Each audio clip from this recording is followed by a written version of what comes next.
Alright, so let's take a look at example 13, still in section 3 of chapter 5, working on perpetuities. How much should be deposited at 5.9% compounded semi-annually in order to provide yearly payments of $12,000 beginning now or 5 years from now? Okay, so first thing we notice is here we have yearly and semi-annually, so that means that our denominator for A infinity is going to be the 1 plus piece because those don't match. And our R is 0.059. And again, that's semi-annually.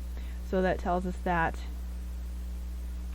I is going to be 0.059 over 2. And then this is going to be two different timelines because where the money is changing. So if we start it now, here's our A infinity. And then we have our first payment in 1 year. 2 years, and again that's infinite, so we put our arrow, and then our payment here is 12,000.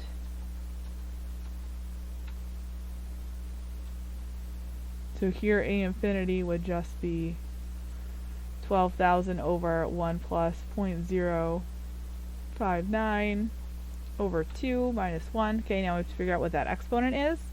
So here our n, we want it to be yearly, but we have semi-annual, so we should get 2 over 1, because again this is the payments.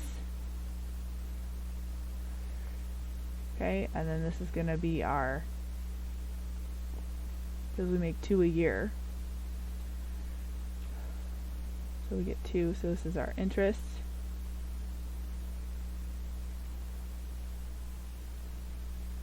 So we get 2, and when we plug this in,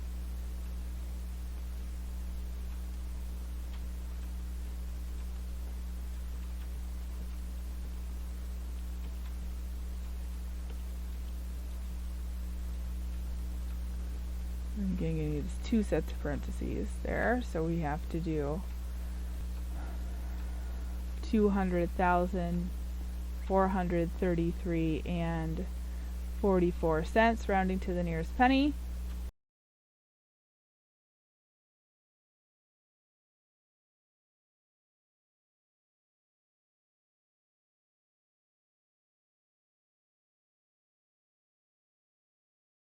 Okay, but now if we do it 5 years from now, we're going to have an A infinity deferred. Okay, so that means A infinity would be here, and then 1 year later. So this would be at the 5-year mark. This is our 12,000. And then our 6 years, we get another 12,000. And that goes on indefinitely. Okay, so here we have a little bit tougher of an idea. Now normally what we would want to do is we would want to take these 5 years, multiply them by 2, and then that's how many compounding periods that we want to include. So what ends up happening is n plus p is going to be that 5 times 2 that we want to use, the 10, because that helps us determine what p is. Okay, so this is the number of compounding periods before you start to pay.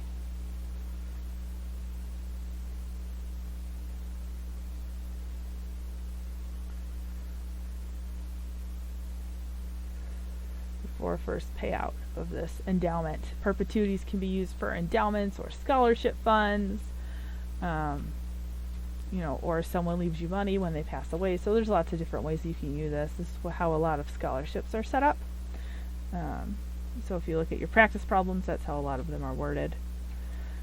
So when we figure out our A infinity deferred, we still have our 12,000 on top because that's our R. 1 plus 0.059 over 2, that hasn't changed. 2 minus 1, that hasn't changed. So this is still just this piece, and now we're going to move it back. Okay, and again to find P, if we use N as 2,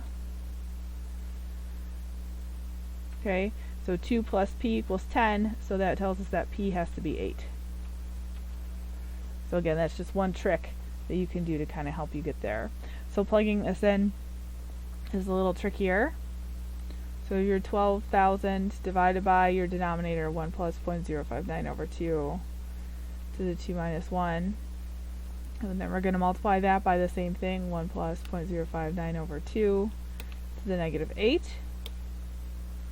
So if we defer the annuity, put the money in, and then defer payments, We don't have to put in as much money because we're making our money do the work. Okay, so comparing those two pieces, even if we just delay 5 years, that means that we can save ourselves $40,000.